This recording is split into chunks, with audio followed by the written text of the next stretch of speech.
Hi everybody, welcome to Storytime. Today's Storytime is about one of my favorite subjects, dogs. How many of you have a dog at home? Any of you have dogs at home? Or maybe a cat, or a bird, or a hamster, or a fish, or a lizard, or maybe just some stuffed animals? Yeah? I have two dogs. You guys probably already know that. Artie and Finn, and they are puggles, which is half pug and half beagle, and they are total goofballs. So, we're going to read some stories about dogs today. We're going to start off with one of my favorite classic dog books. This is Harry the Dirty Dog, and this is by Jean Zion with pictures by Margaret Bloy Graham. Here is Harry. Harry was a white dog with black spots who liked everything except getting a bath. He did not like that. So one day when he heard the water running in the tub, he took the scrubbing brush, oh boy, and he buried it in the backyard. Then he ran away from home. That guy really didn't like a bath. He played where they were fixing the street, and he got very dirty. He played at the railroad, and he got even dirtier. Do you see him? Where is he? Where is he? Where is he? So dirty. Look at him. Oh, he's up there. Do you see him up there? He played tag with other dogs, and he became even dirtier still. Oh, he's so dirty. He slid down a coal chute and he got the dirtiest of all. In fact, he changed from a white dog with black spots to a black dog with white spots. Can you see him on there? Look at him. You can't even recognize him. Although there were many other things to do, Harry began to wonder if his family thought that he had really run away. He felt tired and hungry too, so without stopping on the way, he ran back home. When Harry got to his house, he crawled through the fence and he sat looking at the back door. One of the family looked out and said, "There's a strange dog in the backyard. By the way, has anyone seen Harry?" When Harry heard this, he tried very hard to show them that he was Harry. He started to do all his old clever tricks. He flip-flopped and he flop-flipped and he rolled over and he even tried to play dead. He danced and he sang, and he did these tricks over and over again, but everyone shook their head and said, "Oh no, couldn't be Harry." Harry gave up and walked slowly toward the gate, but suddenly he stopped. He ran to a corner of the garden and he started to dig furiously. Soon he jumped away from the hole, barking short, happy barks. What do you think's in there? He found the scrubbing brush, and carrying it in his mouth, he ran into the house. Up the stairs he dashed, with the family following close behind. He jumped into the bathtub and he sat up begging with the scrubbing brush in his mouth, a trick he's certainly never done before. "This little doggy wants a bath," cried the little girl, and her father said, "Well, why don't you and your brother give him one?" Well, they're in for a surprise, aren't they? Harry's bath was the soapiest one he'd ever had. It worked like magic. As soon as the children started to scrub, they began shouting, "Mommy, Daddy, look, come quick!" "Oh, it's Harry, it's Harry, it's Harry," they cried. Harry wagged his tail and was very, very happy. His family combed and brushed him lovingly, and he became once again a white dog with black spots. It was wonderful to be home. After dinner, Harry fell asleep in his favorite place, happily dreaming of how much fun it had been getting dirty. He slept so soundly, he didn't even feel the scrubbing brush he'd hidden under his pillow. The end. I hope you loved Harry. I love Harry, and we have other Harry books at the library, so when we open back up, you're going to have to come and check them out. Okay, are you ready for a super silly story? Oh, I love this book.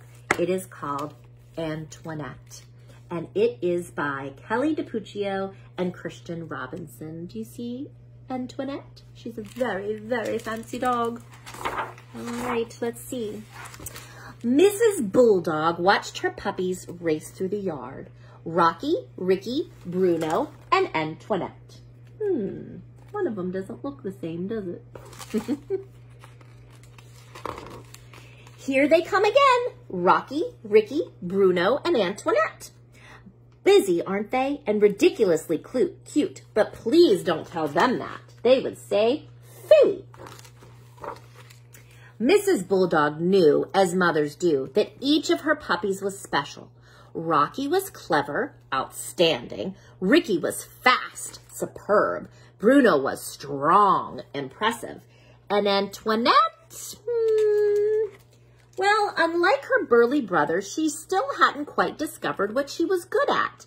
Chin up, barked her mother. You have something extra special. I can feel it in my bones. Antoinette wasn't so sure. Every day, the family went to the park to play with their doggy friends, Fifi, Fufu, Ooh-la-la, and Gaston. You noticing something yet?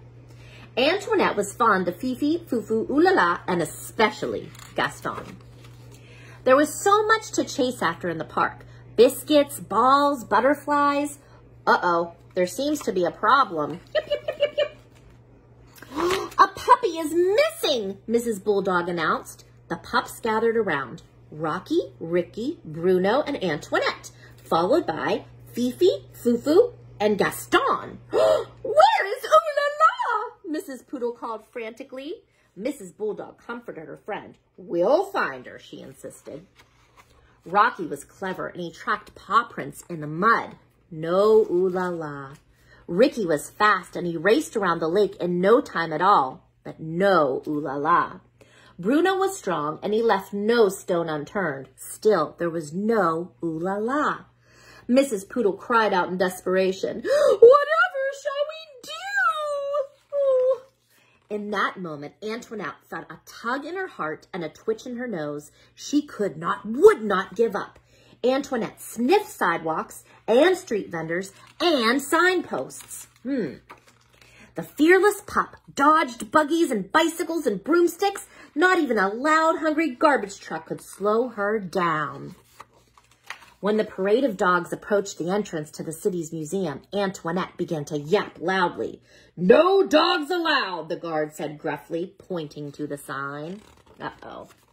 But Antoinette was unstoppable. She ran circles around the guard, dashed through the doors, and raced down a long corridor. Antoinette burst through the crowd just in time. Yep, yep, yep, yep, yep. To save Ooh-la-la from a perilous fall. Oh, no. Oh, no. Would you like to see that again? Look, she's going to catch her. Oh, she saved her. Ooh-la-la was chasing that butterfly and almost fell. Merci, merci, Mrs. Poodle said, panting yappily. You found my Ooh-la-la. Mrs. Bulldog was beaming with pride. You were remarkably brave, she said to her daughter with a wink. Antoinette smiled. Gaston smiled too. And many years, while Antoinette and Gaston were raising a busy family of their own, Antoinette followed her heart and her nose and became one of the most famous police dogs ever to patrol the streets of Paris. The end. Did you like Antoinette? There's another book by the same author and artist called Gaston, and it's Gaston's story when he meets Antoinette for the first time, so you should check it out. Okay. Are you ready for one more story? I have one more. This is another one of my favorites. This is Officer Buckle and Gloria by Peggy Rathman. Hope you like this one. Officer Buckle knew more safety tips than anyone else in Naperville, in Napville.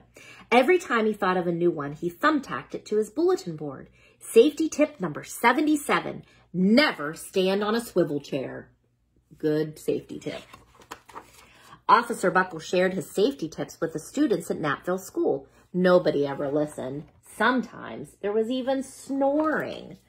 Afterward, it was business as usual. Mrs. Topple, the principal, took down the welcome banner. Never stand on a swivel chair, said Mr. Buckle, but Mrs. Topple didn't hear him. Uh-oh. Then one day, Napville's police department bought a police dog named Gloria. When it was time for Officer Buckle to give the safety speech at the school, Gloria went along. Children, this is Gloria, announced Officer Buckle. Gloria obeys my commands. Gloria, sit. And Gloria sat. Good dog.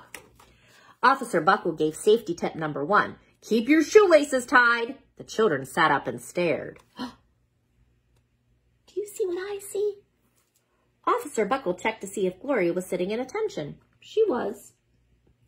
What's happening over here? He didn't see that. Safety tip number 2. What is she doing? Oh, no. Officer Buckle said, always wipe up spills before someone slips and falls. The children's eyes popped. Look, they saw her standing on her head. Officer Buckle checked on Gloria again. Nope, she went right back to sitting. Good dog, he said. Officer Buckle thought of a safety tip he'd discovered that morning. Never let a thumbtack where you might sit on. The audience started to laugh. Look how silly. Officer Buckle grinned. He said the rest of the tips with plenty of expression. The children clapped their hands and cheered, and some of them laughed until they cried. Officer Buckle was surprised. He'd never noticed how funny safety tips could be. After this safety speech, there wasn't a single accident. The next day, an enormous envelope arrived at the police station. It was stuffed with thank you letters from the students at Napville School. Every letter had a drawing of Gloria on it. Officer Buckle thought the drawing showed a lot of imagination. Look at that. His favorite letter was written on a star-shaped piece of paper, and it said, you and Gloria make a good team. Your friend Claire. P.S. I always wear a crash helmet. Safety tip number 7. Officer Buckle was thumbtacking Claire's letter to his bulletin board when the phone started ringing. Everyone was calling about the safety speech. Officer Buckle, they said, our students want to hear your safety tips, and please bring along that police dog. Officer Buckle told his safety tips to 313 schools. Everywhere he and Gloria went, children sat up and listened. Officer Buckle is not noticing what Gloria is doing behind him, is he? After every speech, Officer Buckle took Gloria out for ice cream. Officer Buckle loved having a buddy. Then one day, a TV news team videotaped Officer Buckle in the State College auditorium. When he finished safety tip number 99, don't go swimming during electrical storms, the students jumped to their feet and applauded. Bravo, they cheered. Officer Buckle bowed again and again. That night, Officer Buckle watched himself on the 10 o'clock news. The next day, the principal of Napville School telephoned the police station. Good morning, Officer Buckle. It's time for our safety speech. Officer Buckle frowned. I'm not giving any more speeches. Nobody looks at me anyway.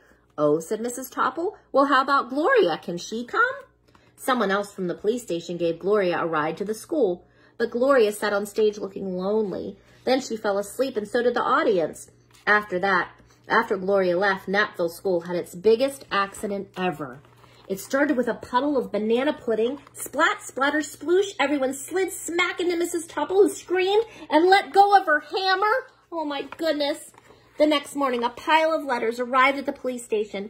Every letter had a drawing of the accident. Officer Buckle was shocked. At the bottom of the pile was a note written on a paper star. Officer Buckle smiled. The note said, Gloria missed you yesterday. Your friend Claire. P.S. Don't worry, I was wearing my helmet. Gloria gave Officer Buckle a big kiss on the nose. Officer Buckle gave Gloria a nice pat on the back. Then Officer Buckle thought of his best safety tip yet. Number 101, always stick with your buddy. The end. I hope you enjoyed our stories about dogs today, and I hope you have a wonderful afternoon. Bye.